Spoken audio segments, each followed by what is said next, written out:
Player Profiler Posse. I am Hilo, and this is First Mover.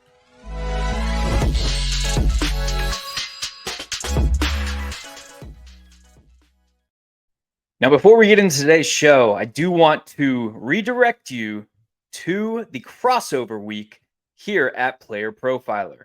You know the shows, you know the hosts, but you're going to see everything in a new light this week for the Player Profiler crossover week being held between July 24th and July 30th.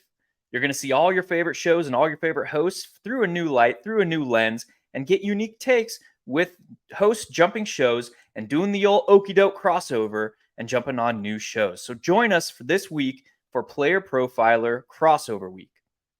Now, on our inaugural episode here at First Mover, we covered psychology of drafting in tight end premium. So we're going to continue that discussion and that into that aspect, I guess, of human psychology. And we're going to look at two different aspects of that today. Internal psychology, so what is going on in the old dome piece, and external or crowd psychology, and some of the things that we can do to best position ourselves to fight off some of these mental blocks that are in place due to human nature. But before we jump into that, we are going to hear a quick word on the world famous Player Profiler draft kit from the man himself, the Podfather.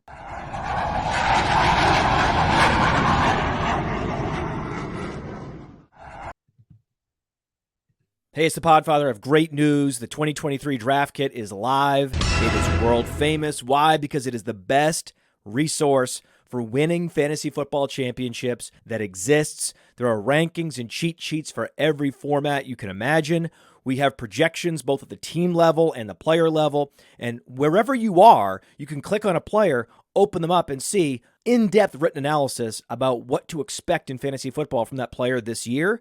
And then you can click on the team, and you can get even more in-depth analysis, all the drivers of fantasy production, both in a positive and negative direction for that team, including a signature trend. And the graphics are incredible. So these team insights, they give you the team-level projections, the vacated targets, the vacated areas, and that one dynamic for each team that you need to know when making decisions on draft day. And we added a bunch of features. Individual cheat sheets for Theo and Billy and Dario. So you can take your favorite analyst and download their personal draft cheat sheet. And then in the commissioners section, also brand new this year, Memphis Young lays out everything you need to know to manage a league, do's, don'ts, tips, and what the more innovative fantasy commissioners are doing this year. That's presented by Trophy Smack. The whole package is presented by the Fantasy Football Players Championship, the FFPC, Ray Garvin, Derek Brown, the best minds in the industry contributing analysis. It's certainly not the most inexpensive draft kit on the market, but it is the best. Playerprofiler.com/draft kit. Playerprofiler.com/draft kit. Go get it.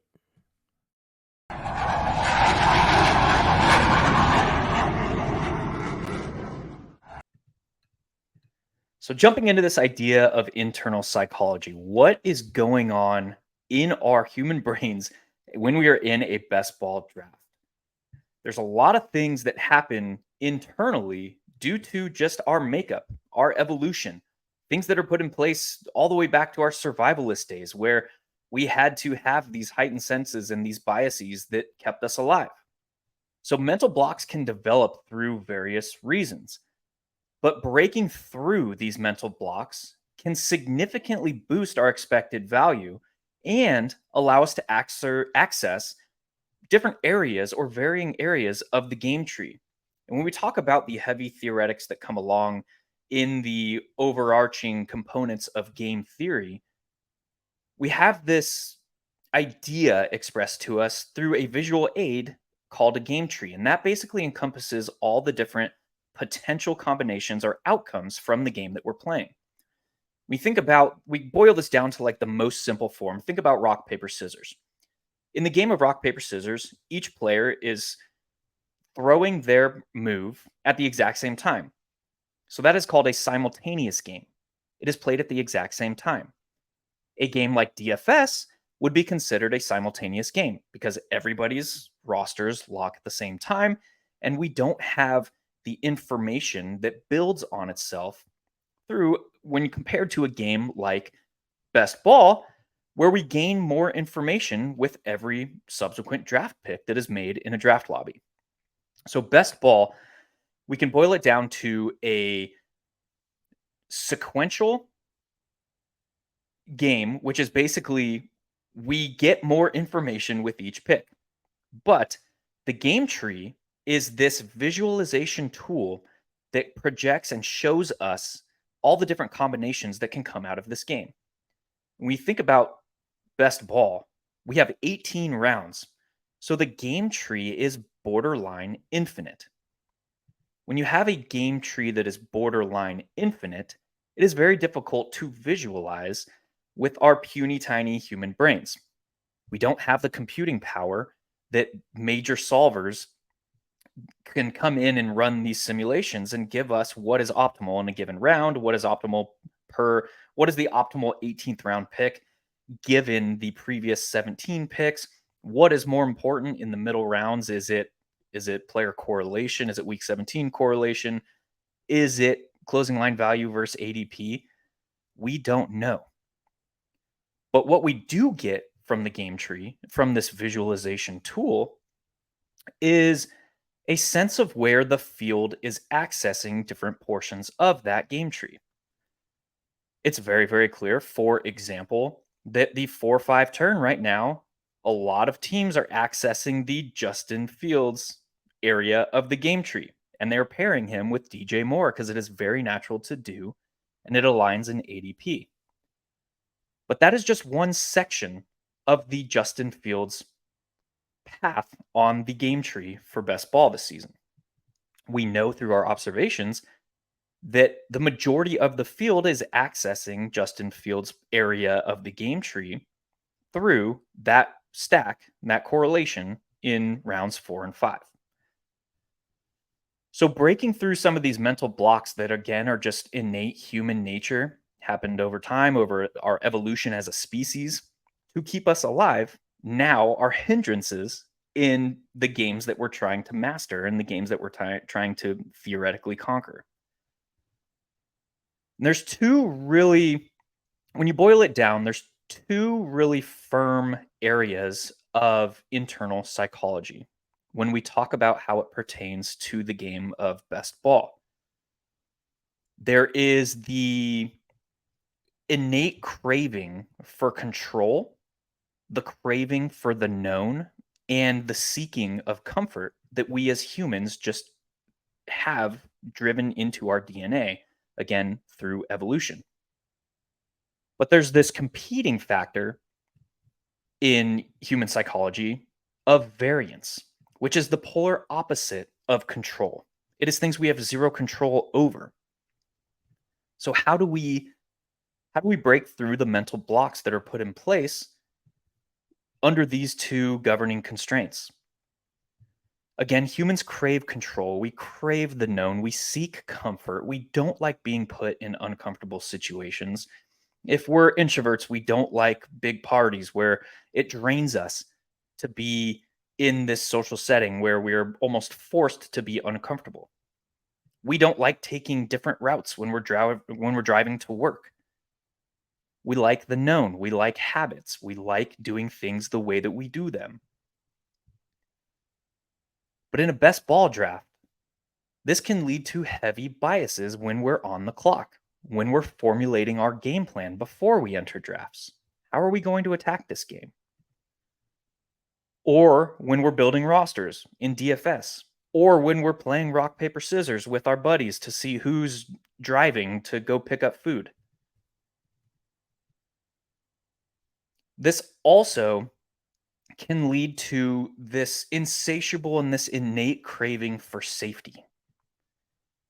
We want to feel in control and we want to feel like we have a say in what is happening. And this is even more true when you look at men versus women. Men typically want to feel in control of situations in everyday life. That is just how we have evolved. It is in our DNA. We want to feel in control of situations. But the problem with drafting with that mindset, if we don't break through those mental blocks, is the other side of this catch 22 situation going on in our heads, and that's variance. There's so much variance in the game of football. There's so much variance in the contests of that we're entering in the realm of best ball. There's things like weather, there's things like travel issues, there's things like injuries, there's things like coaching tendencies. There's variance just through the simple fact that 11 people are on the field playing 11 other people.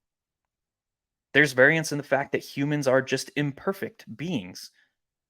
And when you get 11 people playing 11 other people, there's going to be mistakes made. That goes far beyond what we have control over. So, this craving for control in human beings kind of asserts itself in the game of best ball through things like seeking closing line value versus ADP, through being tied too closely to median projections, which a median projection by definition means that 50% of the time, the actual outcome is going to occur lower than the projected value. And 50% of the time, it's going to occur higher than the projected value. And while median projections are improving and while they are getting more accurate, and that is due to things like back testing algorithms, and we can do those things, and we have been doing those things for the past 4 to 5 years when these algorithms have been in existence. They can be back tested. They can see how frequently the actual outcome lands below the projection and how frequently it lands above the projection. They can tweak the algorithm. We see we see control and biases in humans also presented in ways like drafting a player past ADP that doesn't necessarily fit a build that we are building just because he is a perceived and quote unquote value. We see it in things like the desire to stick to ADP in early rounds and late rounds when the most variance is present. We see it in things like sticking too close to comfortable builds. Again, humans crave comfort. We like being comfortable. We don't like being put in uncomfortable situations. We also see it in things like extreme ownership levels across a portfolio. This I know better than you. I'm going to draft my guy, and so be it. If he gets injured and wrecks my portfolio, I'm willing to live with that. It's like, no, man, this is this semblance of control. This is this idea that we can't really control what is going on an NFL football field. We can do our best to position ourselves in the best place to over time realize a higher hit rate than our opponents, but we're not going to be perfect. So what about the other side of this coin? What about variance? Like we talked about earlier, variance is everywhere in best ball. It is everywhere in the game of football. But how do we harness that variance in our favor? We can do it through taking targeted stances on ambiguity via what I call a sliding scale risk profile. What does that mean? If we break down the overall time that we are able to draft these contests, so we'll utilize contests like the BBM over on Underdog, we'll utilize the Millie Maker over on DraftKings, we'll utilize FFPC's flagship best ball tournament, the $125 entry. These contests that have extremely wide timelines for when you can draft. These contests opened the day after the NFL draft, so in late May. They're not going to close, likely, right up until the first kickoff on Thursday Night Football in the second week of September. So that is a solid 4+ month window where these drafts are being taken place. Think about all the things that are going to change within that timeline. Think about all the new information that we're going to get in that time. When these contests started, when we were able to, the degens like myself were able to draft without even knowing the NFL schedule. The NFL schedule wasn't released until a week into these drafts. Now think about the amount of information that the last contest, the last draft that drafts in these contests is going to have.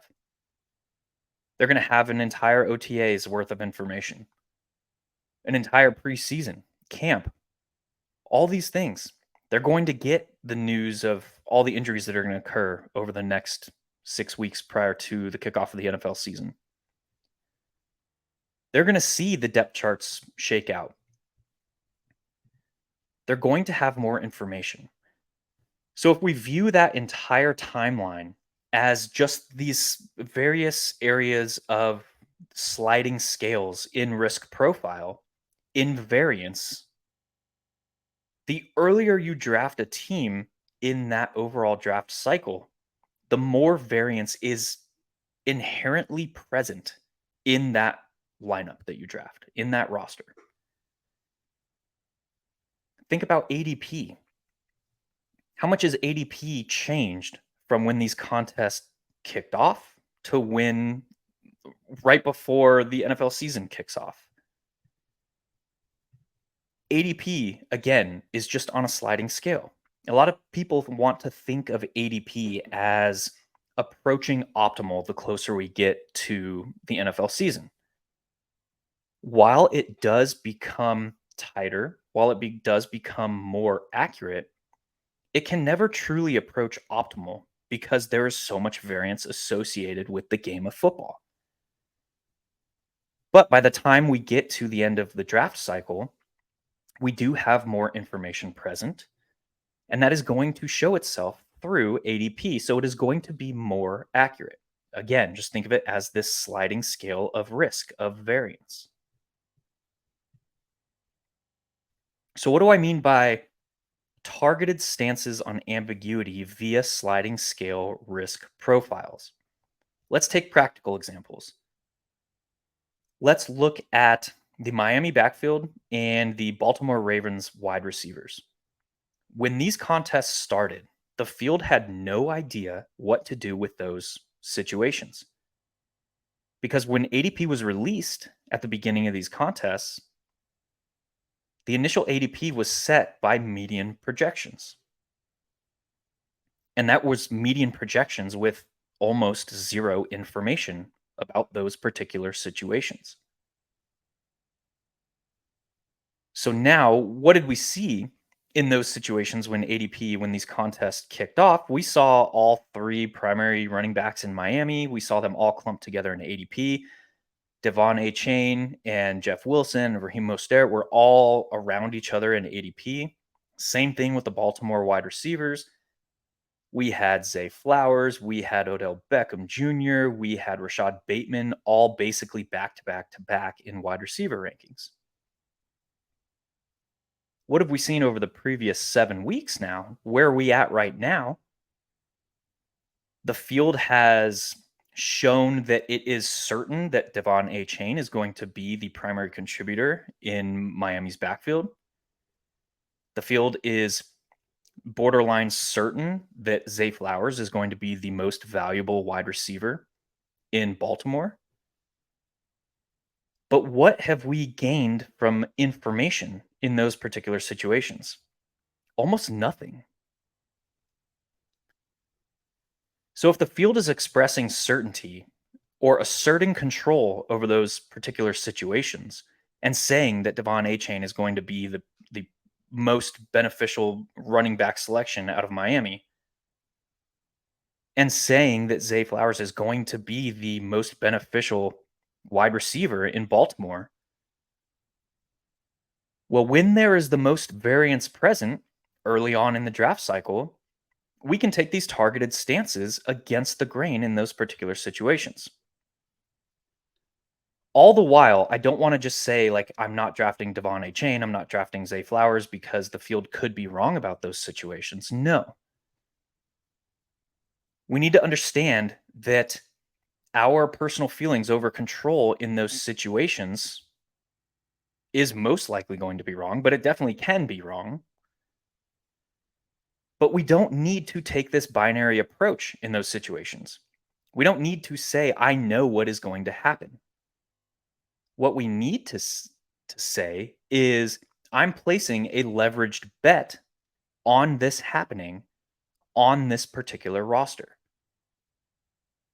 For example, on a roster where I do draft Devon Chain, I am not going to be looking to pair him with another Miami running back because the best case scenario, and we're going to talk about this here more in depth here shortly. But what is the best case scenario for Devon Chain this season? It is that Dalvin Cook does not go to Miami, and that it is probably that either Raheem Mostert or Jeff Wilson gets injured at some point this season. Then Devon Chain would have to soak up additional early down usage in addition to his expected change of pace and third down role. So if that is his best case scenario, and I like to think of this as best case scenario player evaluation, if that is his best case scenario, it requires so much to go right in his favor that I am already beating the odds. I don't want to hamstring those beating the odds by also taking another member of his backfield. There's certain situations where you can do that. Now let's look at how that pertains to the Baltimore wide receivers. What is the best case scenario for a guy when comparing Zay Flowers to Rashad Bateman? Is it the same ceiling case to be made? Is it the same path for each of those players to get there? Probably not. The best case scenario for Zay Flowers is that he just asserts himself on that wide receiver room that has a fairly significant amount of ambiguity associated with it. What is the best case scenario for Rashad Bateman? It's probably that he just stays healthy. What is the best case scenario for Odell Beckham Jr.? Probably has a lot to do with health as well. He's getting old. He's coming off of consecutive major knee injuries. So I would not treat those situations the same. Other situations on this idea of targeted stances on ambiguity via sliding scale risk profiles. Think about some other situations that carry significant ambiguity. What about the Kansas City wide receiver room? Good God, we have no idea what's going to happen there. There's no less than 6 players that could contribute from that room this season. The Chiefs have shown in the post Tyreek Hill era that they are not afraid to mix and match wide receiver personnel within a given game, within a given stretch of games, and within a given season. What do we know? We know that Marquez Valdez-Scantling probably has the least competition per his skill set and his role in this offense. We know that he is the 4th wide receiver being drafted out of that wide receiver room. So this is a situation where we can take a targeted leveraged stance against the field and just accepting the fact that we don't know what's going to happen, but we know what is likeliest to happen with Marquez Valdez-Scantling. We know he's likeliest to lead the team in wide receiver snaps this season, but the field is taking him as the 4th Kansas City Chief wide receiver off the board. Other areas of variance that we can harness, we can accept the fact that we do not have control over player outcomes. All we are doing is placing leveraged bets on certain situations. And we don't, again, need to take this binary stance or this binary approach to utilizing those principles. What we need to do is be rather binary on an individual roster, but that one roster that we draft is going to be fed into our entire portfolio. And that a portfolio needs to remain balanced to realize as much expected value as possible. We've said expected value a couple times today. What the heck is expected value? Well, there's certain assumptions that go into this idea of expected value. And expected value is the value that we can expect to extract per entry in a given game that we're playing. An assumption that is a pretty much governing principle of this term expected value that not a lot of the field understands is that expected value assumes a borderline infinite timeline. It assumes that we could play this game and this iteration of this game, which for best ball is one NFL season, on an infinite timeline. We don't have an infinite timeline. We have a sample size of one. So, in that sample size of one, it's more profitable to be thinking through the term or through the lens of actual or realized value. We do that by taking exploitative play and exploiting the field and observed field tendencies and leveraging those stances. We'll talk a little bit more about that here shortly.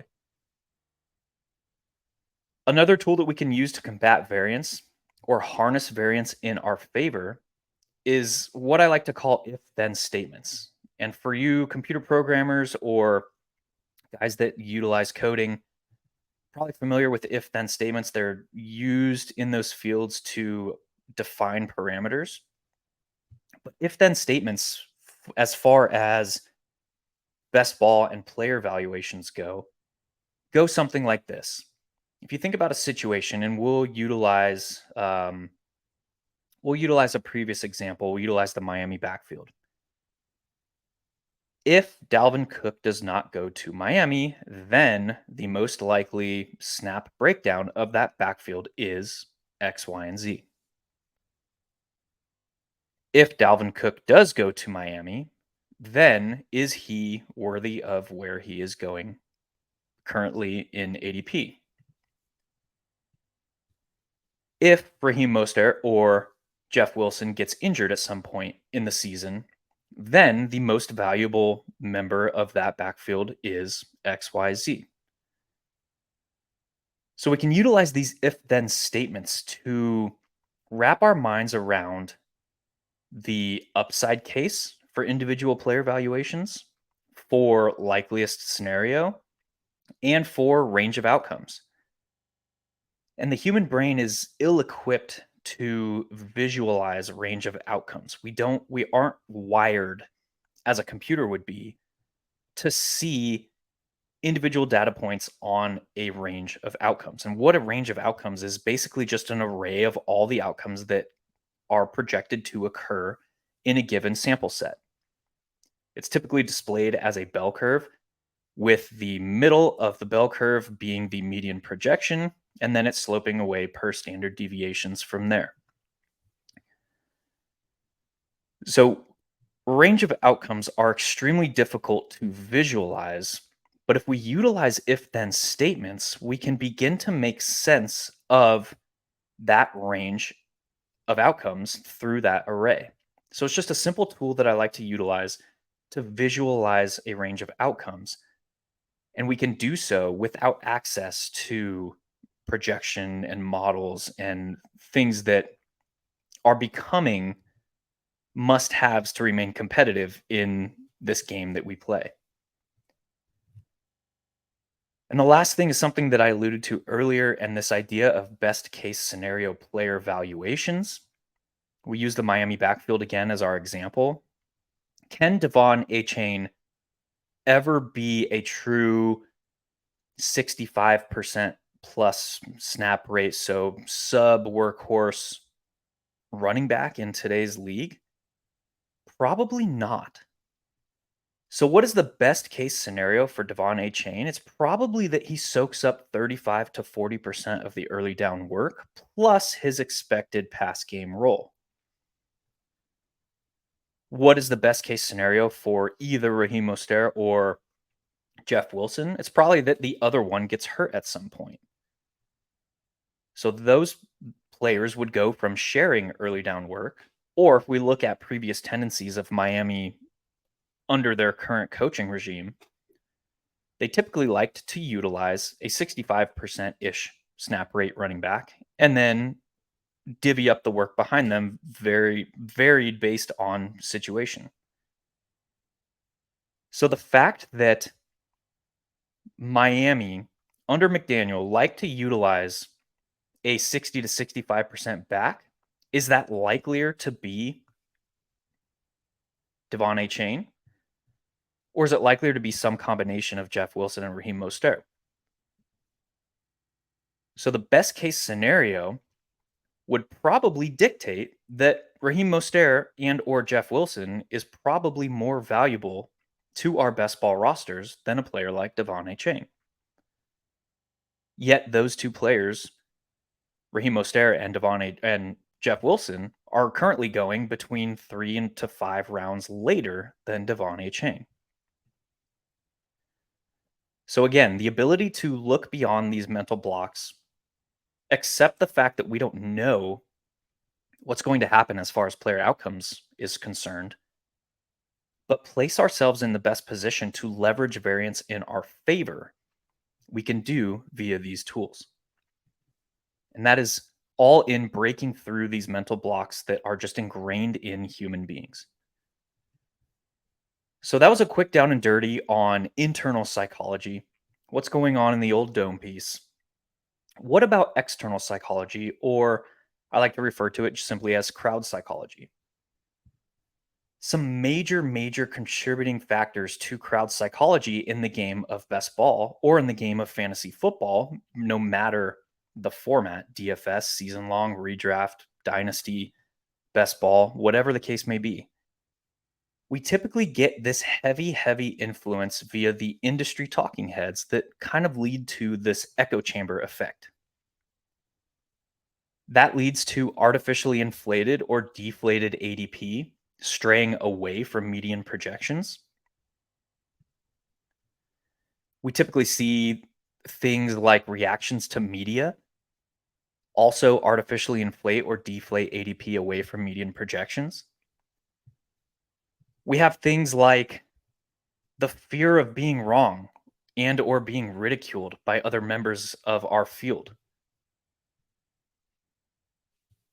This can sometimes lead to the muting of one's own beliefs and introduce negative biases in that fashion. So, pretty much the pioneer of this field of crowd psychology or external psychology was a French mathematician by the name of Gustave Le Bon. And Gustave Le Bon theorized that there were three primary pillars that influenced crowd psychology. Those three pillars were anonymity, contagion or contagious acts, and suggestibility. Breaking those down further, anonymity is this idea that we are not having to show our face when we're drafting best ball contests. We have a screen name that we can hide behind, and we're not subject to ridicule from the field or somebody thinking that our picks were bogus. What we're doing is FUBAR. We are shielded from those external factors through this anonymity. Contagion or contagious acts speaks to how a certain act that is executed outside of one's personal beliefs can begin to spread. And we related this earlier via this idea of the industry echo chamber. Another contributing factor to the industry echo chamber that we see in fantasy football is the third pillar of suggestibility. Suggestibility pertains to a leader's influence on a crowd. Who are the leaders in fantasy football? The major industry players. The guys with a lot of followers, with heavy following. The guys sitting behind a microphone talking to you all. We have to realize these are just guys. These are just human beings and girls. These are guys and girls. But we see suggestibility in other areas of human beings as well. We see it in things like politics. We see it in things like dictatorships. We see it in things like oligarchies. We see it all in a lot of walks of life, in everyday life. We see it in things like experts in a field. A leader's influence on a crowd can lead to suggestibility amongst the crowd. So, all these things come together to again reinforce the fact that we typically see a fairly heavy influence via the major talking heads in the industry that we are playing, which is the industry of fantasy football. That leads to this groupthink mentality. That leads to the muting of one's own beliefs. That leads to this fear of being wrong and not sticking to your own conviction. And that leads to, in the game of best ball, this artificial construct of average draft position.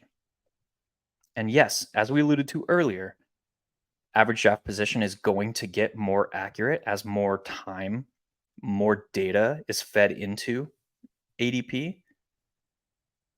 But if we assume that it is never going to approach optimal, we can begin making exploits against the field. And I will go, or I guess the best way to phrase this is I theorize, because this is game theory.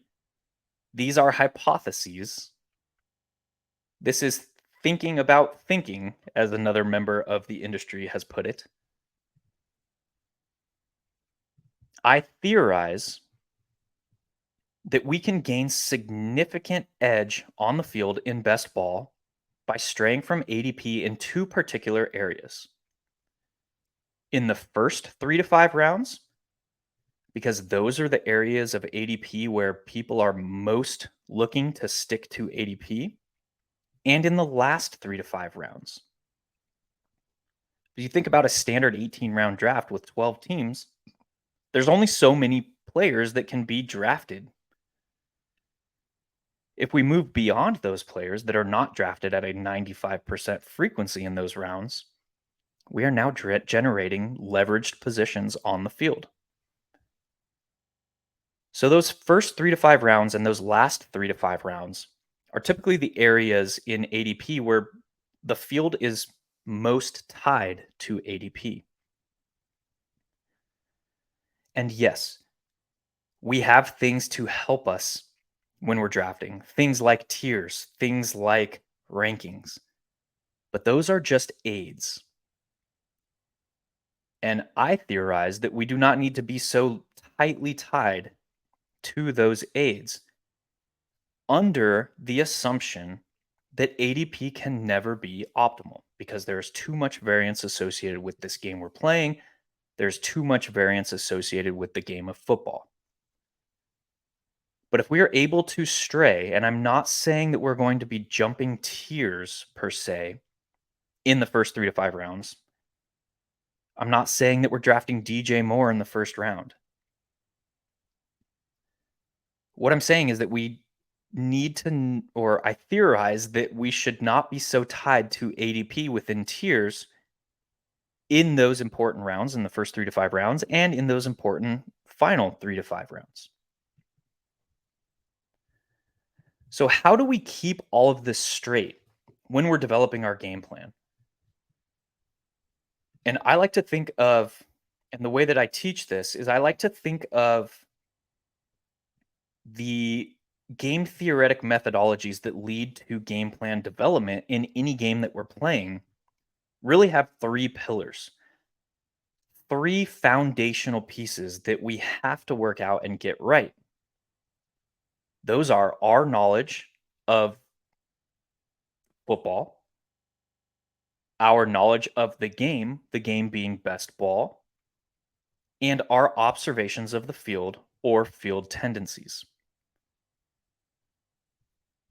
Within our knowledge, we have new tools available to us, things like optimal strategies like week 17 correlations, because we know that the majority of the expected value in these contests is in week 17. The majority of the money that we can expect to make per entry is by getting a team to week 17. We have things like we know that closing line value versus ADP is important. We also have theoretical optimal assumptions on how we can optimally attack these contests. We also need to realize in that discussion that we likely don't need theoretical optimal in order to win these contests. And the way that I kind of relate this idea is by looking at the Millie Maker on DraftKings. Obviously, not an apples to apples comparison, because in best ball contests, we have 18 total draft spots to make either 8 or 9 roster spots, depending on where we're drafting. In DFS, we have 9 to make 9. So it's not apples to apples, but if we look at the sheer data and the numbers, DraftKings has been a company for 10 years. The Millie Maker has been in existence for 9 years. In those 9 years, the Millie Maker has had between 250,000 to 450,000-ish plus entries per main slate.